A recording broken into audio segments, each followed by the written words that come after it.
हमारे संविधान में ना, हमारे इंडियन कॉन्स्टिट्यूशन में ऐसे बहुत सारे आर्टिकल्स हैं, ऐसे बहुत सारे शेड्यूल हैं जो ट्राइबल एरियाज को ना प्रोटेक्शन प्रोवाइड करती है। और गाइस उन्हीं शेड्यूल में से अगर मैं शेड्यूल 6 की बात करूं, जो कि नॉर्थ ईस्ट के 4 स्टेट यानी असम, मेघालय, मिजोरम और त्रिपुरा, इन चारों स्टेट को उनके लिए ऑटोनॉमस डिस्ट्रिक्ट काउंसिल बनाने की स्टैब्लिशमेंट करने की कहीं ना कहीं पावर देता है। लेकिन गाइस अगर मैं वही अरुणाचल प्रदेश की बात करूं तो उससे ये पावर क्यों नहीं मिली है, उसे यानी अरुणाचल प्रदेश को शेड्यूल 6 का हिस्सा क्यों नहीं बनाया गया है। तो बस गाइस आज के डिस्कशन का टॉपिक हमारा यही है कि आखिर अरुणाचल प्रदेश को शेड्यूल 6 का हिस्सा क्यों नहीं बनाया गया है। जैसे कि नॉर्थ ईस्ट के जो चारों राज्य हैं उसे शेड्यूल 6 के अंदर डाला गया है, तो आखिर अरुणाचल प्रदेश में ऐसे क्या अलग चीजें हैं जिसे उसे शेड्यूल 6 में नहीं डाला गया है। और गाइस अगर मैं आज की बात करूं, अगर 2025 में मैं ये वीडियो शूट कर रही हूँ तो कहीं ना कहीं जो अरुणाचल प्रदेश है ना उसे शेड्यूल 5 का दर्जा मिला है। तो बस गाइस आज की वीडियो में हमें समझने वाले हैं कि आखिर अरुणाचल प्रदेश को शेड्यूल 6 का दर्जा क्यों नहीं मिला है,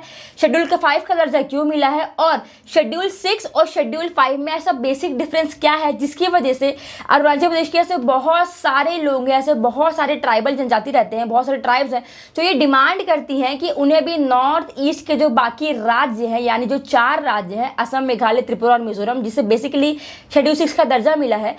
अरुणाचल प्रदेश को भी शेड्यूल 6 का स्टेटस की डिमांड करते हैं कुछ अरुणाचल प्रदेश के ट्राइबल्स। तो चलिए बिना देरी करे वीडियो को स्टार्ट करते हैं और हम डायरेक्टली पॉइंट पर आते हैं कि आखिर उन्हें दर्जा क्यों नहीं मिलता है, आखिर अरुणाचल प्रदेश को शेड्यूल 6 का स्टेटस क्यों नहीं मिला है बल्कि उन्हें शेड्यूल 5 का स्टेटस क्यों मिला है। तो देखो गाइस, अरुणाचल प्रदेश को शेड्यूल 6 में ना जोड़ने का, ना ऐड करने का जो कारण है ना, वो एक्चुअल में आज का है ही नहीं। ये जो स्टोरी है ना वो हिस्ट्री से रिलेटेड है, कहीं ना कहीं ब्रिटिश एरिया से रिलेटेड है, ब्रिटिश एरा से रिलेटेड है। देखो आप सबको पता है कि इंडिया में जो ब्रिटिश रूल है वो काफी सालों तक चला है, और जब इंडिया में ब्रिटिशर्स पूरी तरह से रूल कर रहे थे ना तो उस टाइम पर जो अरुणाचल प्रदेश वाला एरिया था उसे एक्सक्लूडेड एरिया का दर्जा मिला गया था, कहीं ना कहीं उसे एक एक्सक्लूडेड एरिया बोला जाता था। और देखो गाइस, एक्सक्लूडेड एरिया का सिंपल सा मतलब ये होता है कि बाकी जो नॉर्मल लॉज है जो कि बाकी इंडिया में अप्लाई होता है वो नॉर्मल लॉ एक्सक्लूडेड एरिया में अप्लाई नहीं होगा। तो कहने का मतलब ये है कि अरुणाचल प्रदेश में जो कि नॉर्मल लॉ पूरे भारत में अप्लाई होता था जब ब्रिटिश रूल कर रहे थे इंडिया में,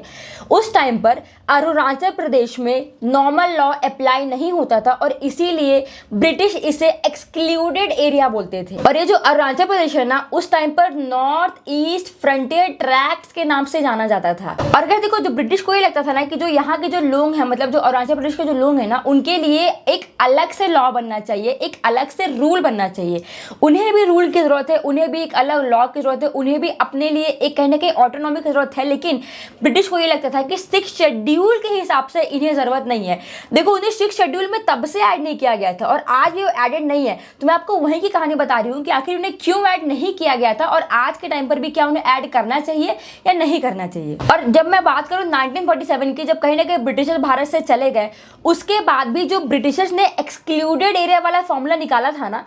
इंडिया ने सेम टू सेम फॉर्मूला को कंटिन्यू किया। ये नहीं था कि उसे हटा दिया गया, यानी जैसे नागालैंड हो गया, मिजोरम हो गया या अरुणाचल प्रदेश हो गया, इन तीनों स्टेट को ना कहीं एक अलग तरीके से रूल किया गया। ये लोग नॉर्मली इंडिया में उस तरीके से इंटीग्रेट नहीं हुए थे जिस प्रकार से इंडिया के बाकी स्टेट को इंटीग्रेट किया गया था। इनके लिए कहीं ना कहीं थोड़ा सा एक अलग,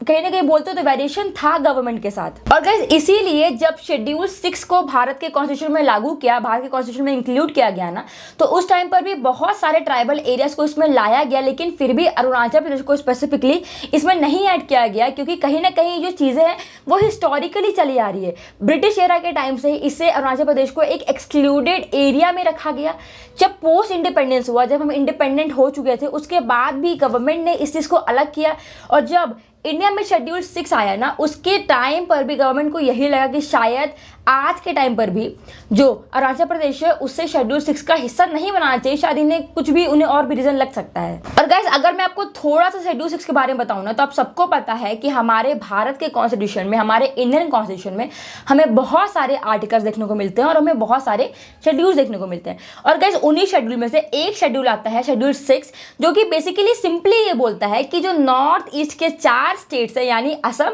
मेघालय, मिजोरम और त्रिपुरा, इन चारों स्टेट में जो भी ट्राइबल एरियाज रहते हैं उन्हें शेड्यूल 6 ये पावर देता है कि वो अपने लिए एक ऑटोनॉमस डिस्ट्रिक्ट काउंसिल की एस्टैब्लिशमेंट कर सकते हैं, जिसकी वजह से वो अपने लिए अपने हिसाब से रूल और लॉज बना सकते हैं। कहीं ना कहीं अपने जैसे लोगों को वो खुद ही मैनेज कर सकते हैं। और अगर मैं इनकी थोड़ी और पावर्स की बात करूँ तो कहीं ना कहीं गाइस शेड्यूल 6 में हमें एग्जीक्यूटिव पावर्स के साथ legislative power, judicial power, financial powers भी देखने को मिलते हैं। तो अगर मैं बात करूँ कि कहीं ना कहीं शेड्यूल 6 के पास एक बहुत इंपॉर्टेंट पावर है जो शेड्यूल 5 में नहीं आती। और गाइस अगर मैं आपको शेड्यूल 5 की बात करूँ ना तो शेड्यूल 5 भी वो भी इंडियन कॉन्स्टिट्यूशन में लिखा गया है। इन चारों स्टेट्स के अलावा बहुत सारे स्टेट्स ऐसे हैं जो कि शेड्यूल 5 में है। जैसे अगर मैं बात करूँ तो छत्तीसगढ़ हो गया, मैं गाइस मध्य प्रदेश से बिलोंग करती हूँ तो मध्य प्रदेश भी शेड्यूल 5 में है, अरुणाचल प्रदेश को शेड्यूल 5 में रखा गया है। ऐसे करते करते ना बहुत सारे स्टेट्स हैं, आप एक बार लिस्ट चेक करना गूगल में जाके, आपको समझ में आ जाएगा मैं क्या बोल रही हूँ। तो कहीं ना कहीं कहने का मतलब ये है कि शेड्यूल 5 में ऐसे बहुत सारे स्टेट्स हैं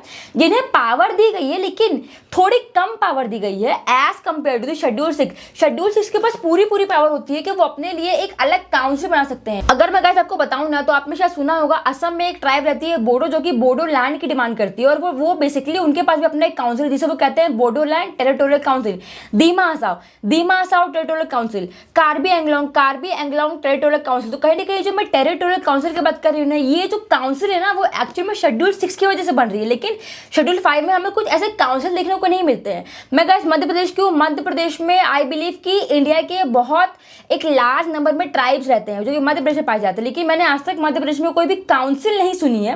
कि कोई ट्राइब्स है जो कि अपनी काउंसिल बना रही है, क्योंकि जो मध्य प्रदेश के ट्राइब है ना वो शेड्यूल 5 में आते हैं, शेड्यूल 6 में नहीं आते। और शेड्यूल 6 में ही बस आपको पावर मिलती है कि आप एक काउंसिल बना सकते हो। और इसीलिए आज के टाइम पर भी जो अरुणाचल प्रदेश है ना वो कहीं ना कहीं शेड्यूल 6 में आती है, क्योंकि कहीं ना कहीं अरुणाचल प्रदेश में भी गाइस बहुत सारे ट्राइब्स रहते हैं और वहाँ के ट्राइब्स भी ये चाहते हैं कि हम अपने हिसाब से रूल हो, हम अपने हिसाब से लॉ बनाए, अपने हिसाब से वहाँ के लोकल मैटर्स को प्रॉपर्ली मैनेज करें। तो गाइस शायद आपको समझ में आ ही गया होगा कि आखिर शेड्यूल 6 में और शेड्यूल 5 में बेसिकली अंतर क्या होता है और अरुणाचल प्रदेश में क्यों डिमांड होती है कि आप हमें शेड्यूल 6 में डालिए, क्या अंतर है 5 और 6 में। शायद आपको गाइस जहाँ तक वीडियो समझ में आ गई हो, आप मुझे गाइस बताना कमेंट्स में। अगर आपको इसके पीछे का एक डिटेल वीडियो चाहिए, ये वीडियो बहुत लंबी नहीं रख रही हूँ, आप मुझे कमेंट्स बताना। अगर आप इसके पीछे में और कहानी जानना चाहते हो, अगर आप अरुणाचल प्रदेश के लिए और उनकी हिस्ट्री जानना चाहते हो कि वो कैसे इंडिया में मर्ज हुआ, क्या कहानी थी, अगर आपको जाननी है तो प्लीज़ आप मुझे कॉमेंट्स में बताएं, आप मुझे कॉमेंट्स में लिखें प्रॉपरली। और बस गाइस आज की वीडियो के लिए हम लोग इतना रखते हैं। आप मुझे अपने व्यूज़ बताइएगा कॉमेंट्स में, आपको कैसी लगती है वीडियो और किस किस टॉपिक पर आप चाहते हो कि मैं वीडियोस बनाऊं। मैंने ऑलरेडी बहुत सारे ट्राइब्स के ऊपर,